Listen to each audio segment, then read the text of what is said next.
On vous fera un pense-bête, hein, si vous avez peur d'oublier. On vous refera un petit mémo sur cet outil. Sans transition, on va enchaîner. Est-ce qu'il y en a qui étaient là le mois dernier? Alors, levez la main, sinon ça va être compliqué. Ah oui, quand même. Yes, ok. Alors, peut-être que vous vous souvenez de cette demoiselle qui est montée sur scène et qui a proféré un vœu de parole. Oui, parce qu'on fait aussi dans la psychomagie, histoire de cul, tant qu'à faire. Pour celles et ceux qui ne connaissent pas, c'est pareil, vous m'envoyez un mail, je vous expliquerai.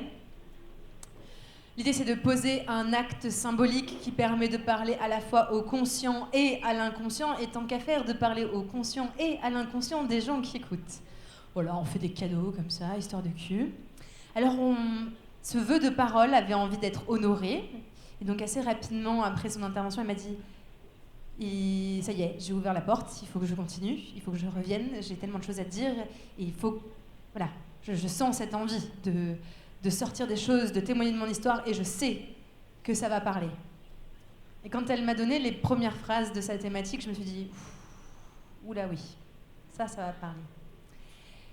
Levez la main dans la salle, celles et ceux qui ont une amie qui se trouve grosse et moche. Les autres, vous êtes juste pas au courant, en fait. Oui, parce qu'en fait, il y a aussi la double peine. C'est-à-dire qu'il y a les complexes, et après, il y a les complexes sur les complexes. Notamment quand, tu sais, t'es pas complètement hors norme. Tu vois, tu fais pas un 46, mais juste tu fais un 40 et pas un 36.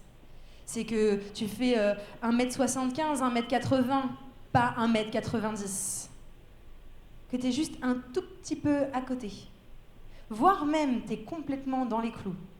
Sauf que tu souffres de quelque chose qu'on appelle la dysmorphophobie.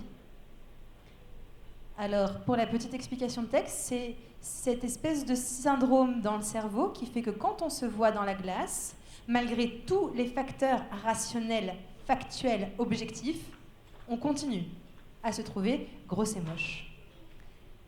Et ça a plein d'effets dans nos vies, dans nos relations et dans nos intimités. Et on parle aussi de ça à Histoire de cul. Alors je vous demande toute votre bienveillance et un cœur grand ouvert pour accueillir Marianne, s'il vous plaît.